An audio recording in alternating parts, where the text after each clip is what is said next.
देखने में ये जो शब्द युग्म है ये बड़ा सरल प्रतीत होता है, स्थानीय स्वशासन, लेकिन इसको लेकर कई बार लिखने में कठिनाई आ जाती है। तो हम ये जानेंगे कि स्थानीय का क्या अर्थ होता है, स्वशासन शब्दावली कब इस्तेमाल की जाती है और स्थानीय शासन किसे कहते हैं, क्या इनमें कोई भेद है, और स्थानीय स्वशासन और शासन का अर्थ स्पष्ट हो जाएगा। आइए बात करते हैं स्थानीय शासन में स्थानीय क्या होता है। स्थानीय का सीधा सा अर्थ है हमारे आसपास का क्षेत्र, एक स्थान विशेष का क्षेत्र, लोकल, जिसको हम कह सकते हैं which is not national, which is not सब नेशनल, लोकल। जैसा कि एक चित्र देख रहे हैं हम, A session of gram panchayat in India, Bharat में एक ग्राम पंचायत का दृश्य दिखाई दे रहा है जिसमें कुछ स्थानीय मुद्दों को लेकर स्थानीय लोग जमा हुए हैं और वो किसी मुद्दे पर निर्णय निर्माण की प्रक्रिया में अपनी भागीदारी कर रहे हैं। तो इस प्रकार का जो शासन होता है उसको हम स्थानीय शासन कह सकते हैं।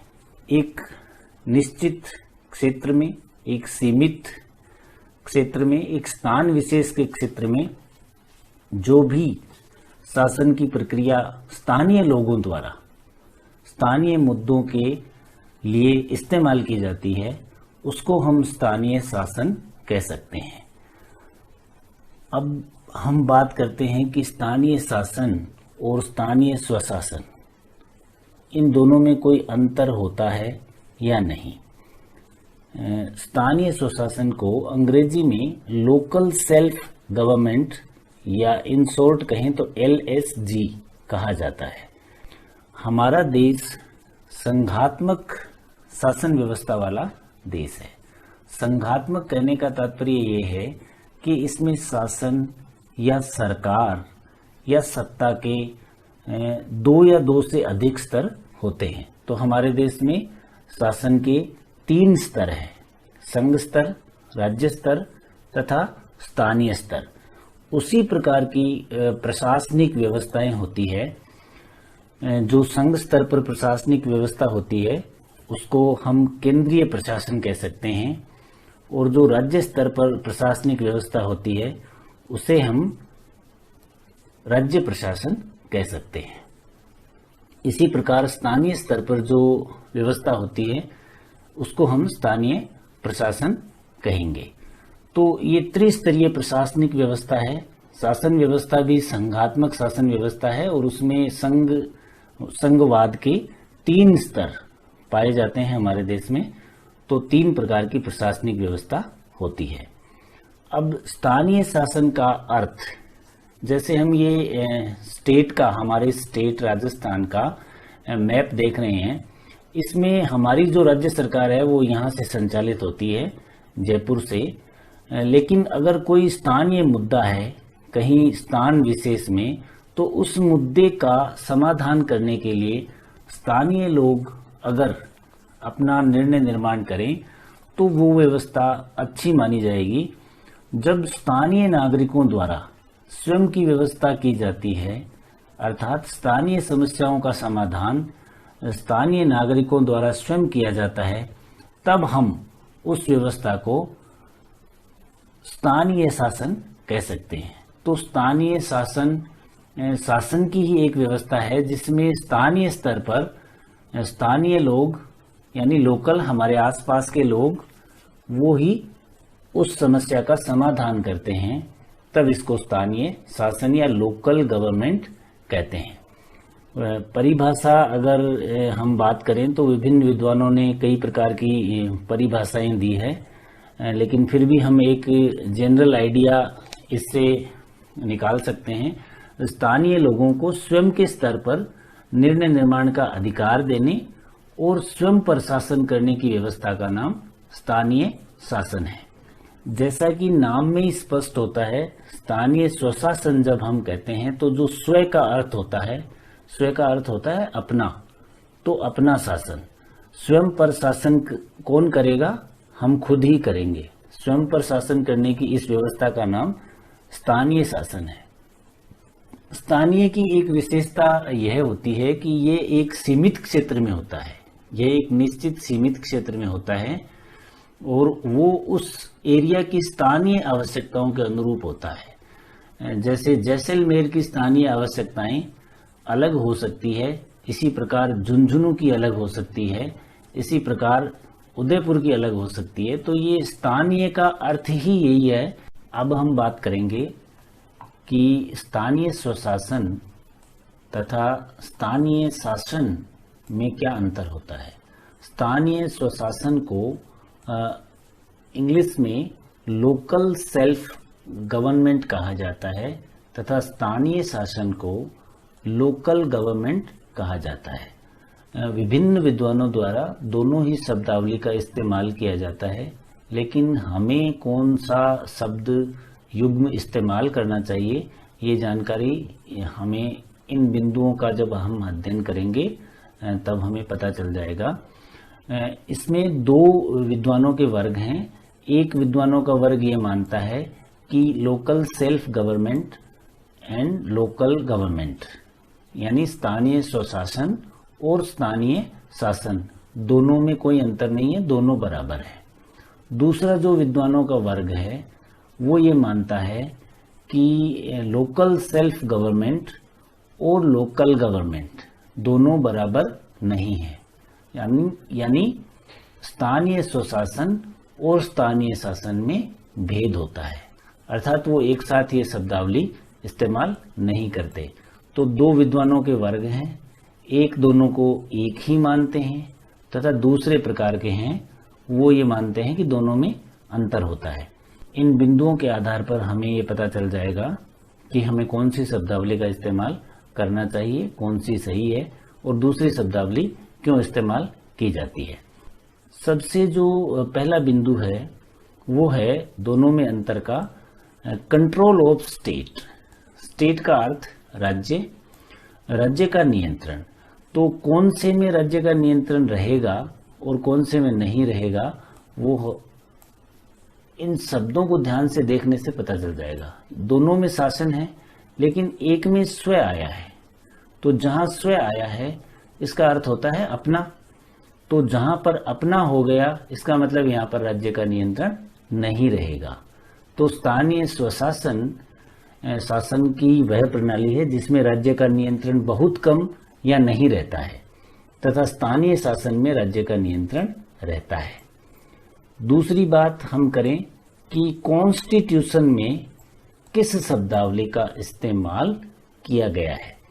तो कॉन्स्टिट्यूशन में स्थानीय शासन शब्द का इस्तेमाल हुआ है, स्थानीय स्वशासन का नहीं हुआ।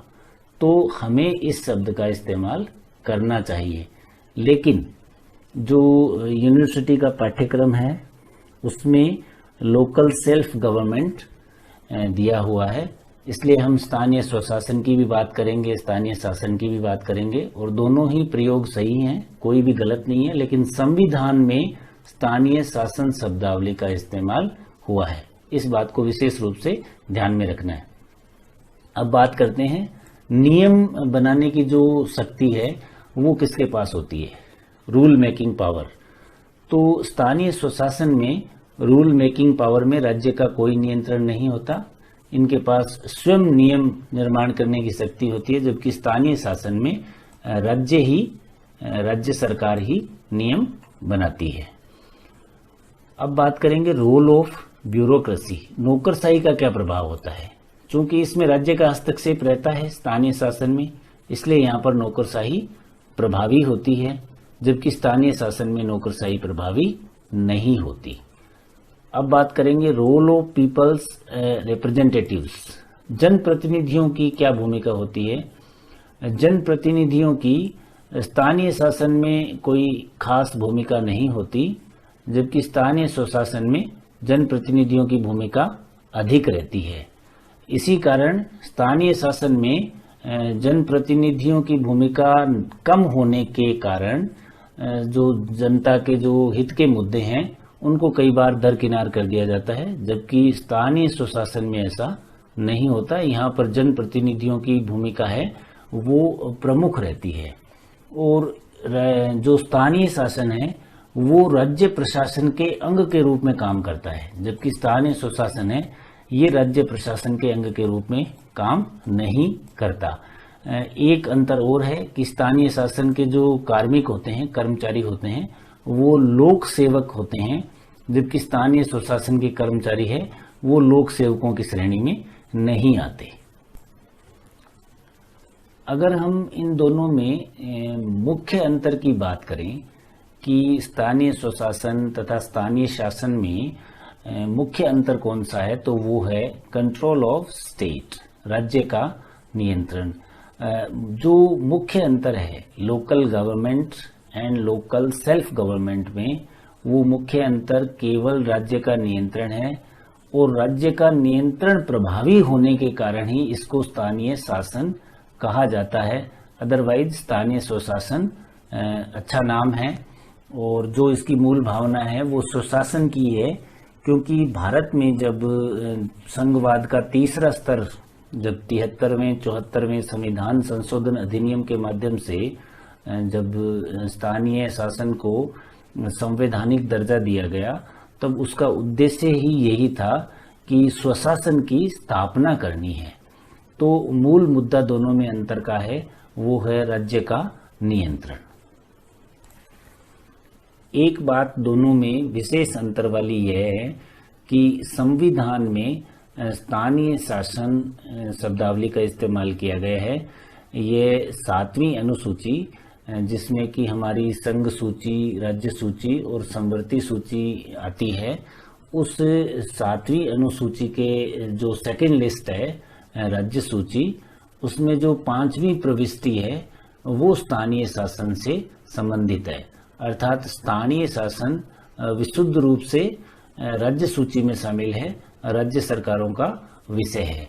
तो यह मूल अंतर हो गया राज्य का नियंत्रण और संविधान में कौन सी शब्दावली का उल्लेख है।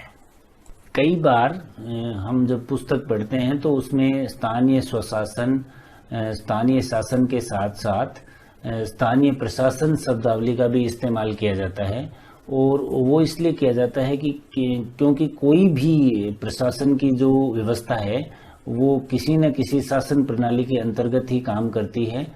तो स्थानीय प्रशासन उस शासन के अंतर्गत काम करता है, इसलिए वो जो मशीनरी है, प्रशासनिक मशीनरी जो स्थानीय स्तर पर प्रशासन का कार्य करती है, इस कारण इसको स्थानीय प्रशासन भी कह दिया जाता है। लेकिन हमें इन तीनों में थोड़ा जो बेसिक डिफरेंस है वो ध्यान में रखना चाहिए, और मुख्य बात यह है कि संविधान में स्थानीय शासन शब्द का इस्तेमाल किया गया है।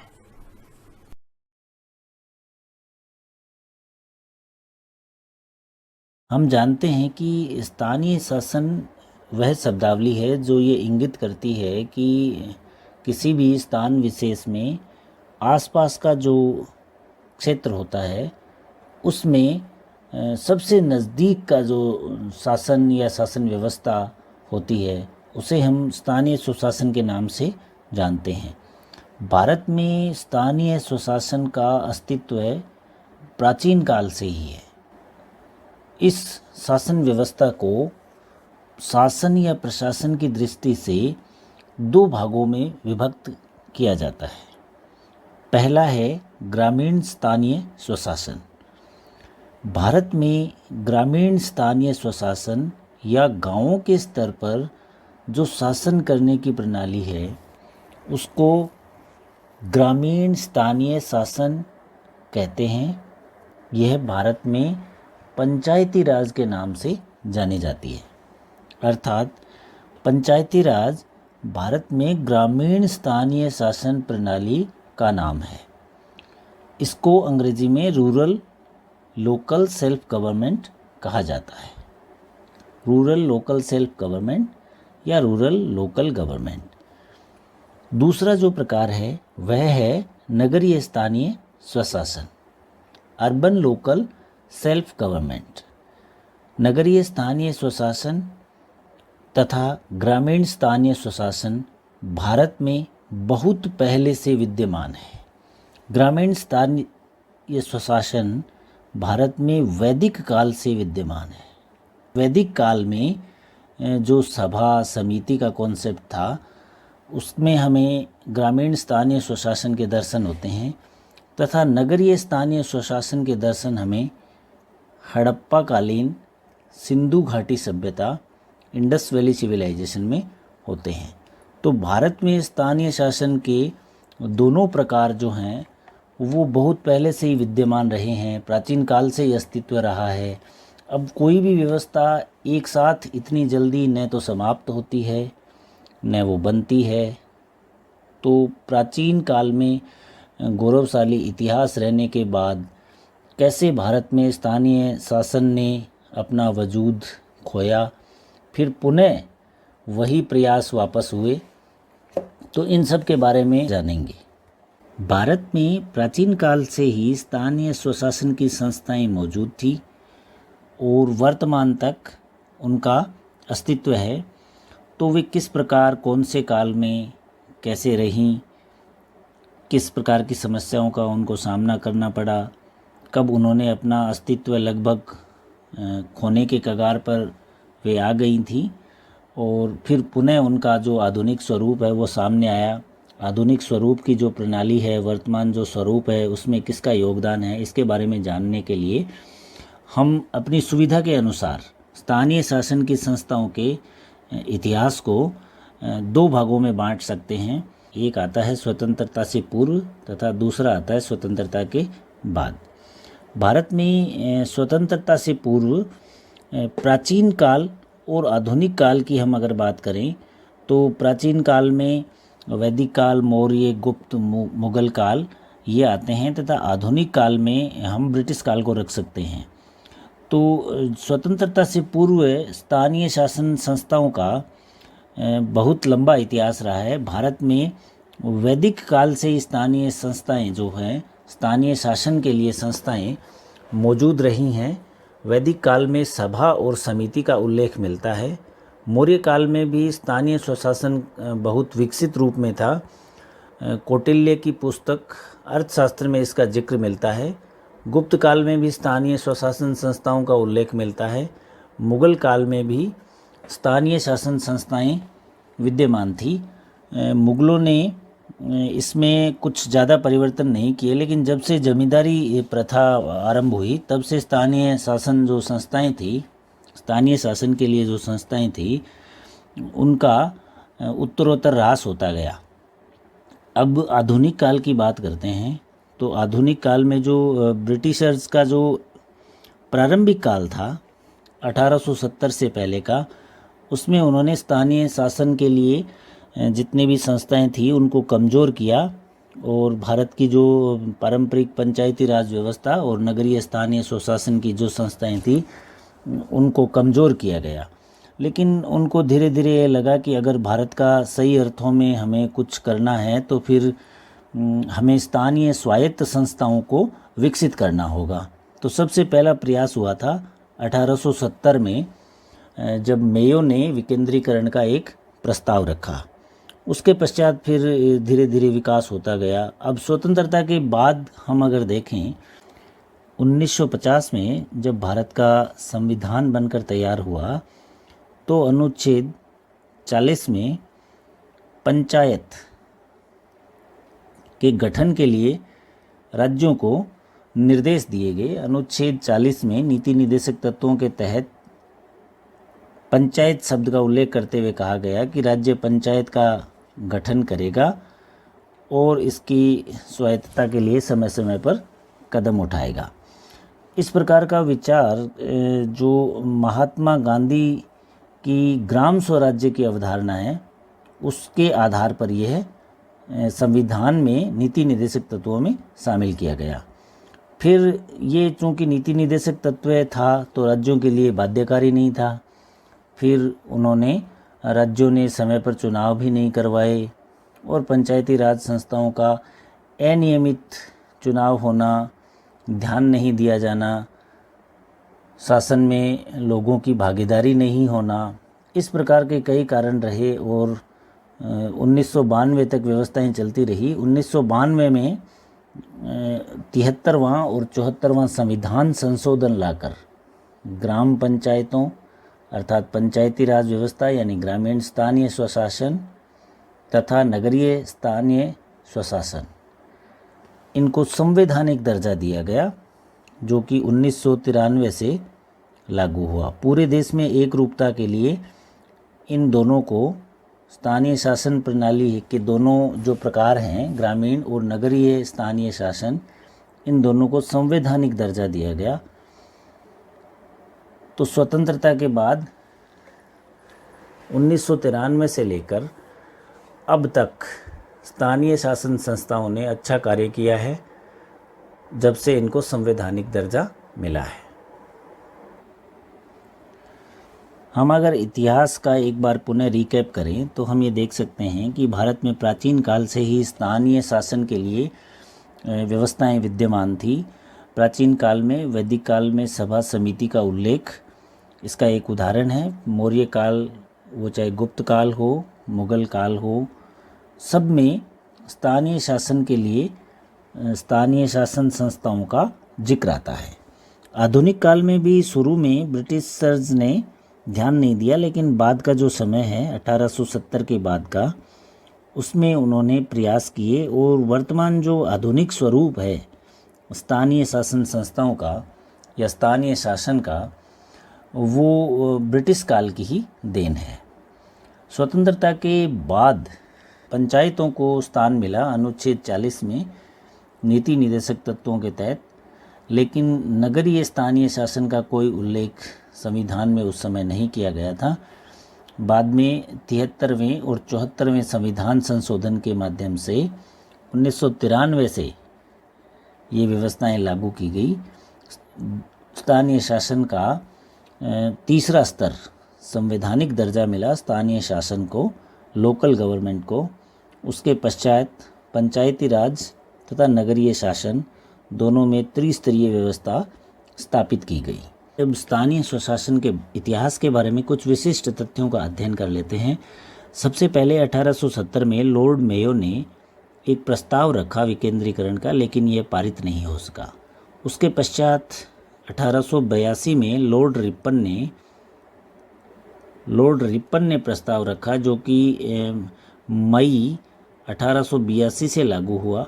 हालांकि इसका पूरी तरीके से इम्प्लीमेंटेशन नहीं हो सका, लेकिन फिर भी हम ये कह सकते हैं कि भारत में स्थानीय शासन संस्थाओं का, स्थानीय शासन का जनक, भारत में स्थानीय शासन का जनक लॉर्ड रिपन को कहा जाता है। और रिपन प्रस्ताव को स्थानीय शासन का मैग्ना कार्टा कहा जाता है, महाधिकार पत्र कहा जाता है रिपन प्रस्ताव को, स्थानीय शासन का मैग्ना कार्टा। 1907 में फिर शाही विकेंद्रीकरण आयोग गठित किया गया, शाही आयोग, जिसके अध्यक्ष चार्ल्स होबहाउस थे। शाही आयोग, इस आयोग ने ये स्टडी की कि विकेंद्रीकरण की आवश्यकता है अथवा नहीं। तो इस आयोग ने ये पाया कि लोग विकेंद्रीकरण चाहते हैं, क्योंकि उससे पहले रिपन के जो अनुयायी थे उसमें विशेषकर लॉर्ड कर्जन के समय में विकेंद्रीकरण के बजाय वापस से केंद्रीकरण की प्रवृत्तियां विद्यमान हो गई थी। लॉर्ड कर्जन ने विकेंद्रीकरण के बजाय केंद्रीकरण पर ज़्यादा ध्यान दिया था। तो उसके पश्चात शाही आयोग, जिसके अध्यक्ष चार्ल्स होबहाउस थे, उन्होंने ये कहा कि जनता विकेंद्रीकरण चाहती है। फिर कुछ समय व्यतीत हुआ। 1919 में द्वैध शासन लागू किया गया। 1919 में द्वैध शासन लागू किया गया, प्रांतों में दोहरे शासन की व्यवस्था हुई। और मॉन्टेग्यू चेम्सफोर्ड या भारत शासन अधिनियम 1919 के तहत नगरीय शासन के प्रावधान किए गए। 1935 में प्रांतीय स्वायत्तता मिली और पंचायतों को प्रांतीय विधायी सूची में शामिल किया गया। लेकिन फिर 1937 के पश्चात कुछ जगह गठित भी हुई संस्थाएं, लेकिन 1939 में सेकेंड वर्ल्ड वॉर शुरू हो जाने के कारण ब्रिटिशर्स ने कोई इंटरेस्ट नहीं लिया। और ये जो काल है द्वितीय विश्व युद्ध का काल, इसको हम डार्क एज कह सकते हैं स्थानीय शासन संस्थाओं के विकास के मामले में। इस समय ये अंधकार का युग था, इस समय कोई काम नहीं हुआ। फिर 1950 में जब संविधान बना तो इस पर खूब चर्चा हुई। संविधान में पंचायती राज संस्थाओं को यानी ग्रामीण स्थानीय शासन तथा नगरीय शासन को स्थान दें अथवा नहीं। फिर ये तय हुआ कि संविधान में नीति निर्देशक तत्वों में गांधी जी की ग्राम स्वराज की अवधारणा के आधार पर पंचायतों को स्थान दिया जाए। फिर अनुच्छेद 40 में नीति निर्देशक तत्वों के तहत पंचायतों के लिए राज्यों को निर्देश दिए गए। ये स्थानीय स्वशासन के बारे में कुछ विशिष्ट तथ्य हैं। इसमें कुछ अन्य हम ऐड कर सकते हैं, जैसे 1687 में सबसे पहले नगरीय स्थानीय शासन के रूप में, नगरीय स्थानीय शासन संस्था के रूप में मद्रास नगर निगम की स्थापना हुई। उसके पश्चात कलकत्ता में, बम्बई में, सबसे पहले मद्रास में, उसके पश्चात कलकत्ता, बम्बई इत्यादि में। हम राजस्थान की बात करें तो राजस्थान में सबसे पहले 1864 में, राजस्थान में सबसे पहले माउंट आबू में 1864 में प्रथम नगर पालिका की स्थापना हुई। फिर अजमेर में 1866 में तथा ब्यावर में पहली निर्वाचित नगर पालिका की स्थापना हुई। और उसके पश्चात 1869 में जयपुर में। तो ये राजस्थान का इतिहास रहा है नगरीय स्थानीय शासन संस्थाओं के हिसाब से अगर देखें।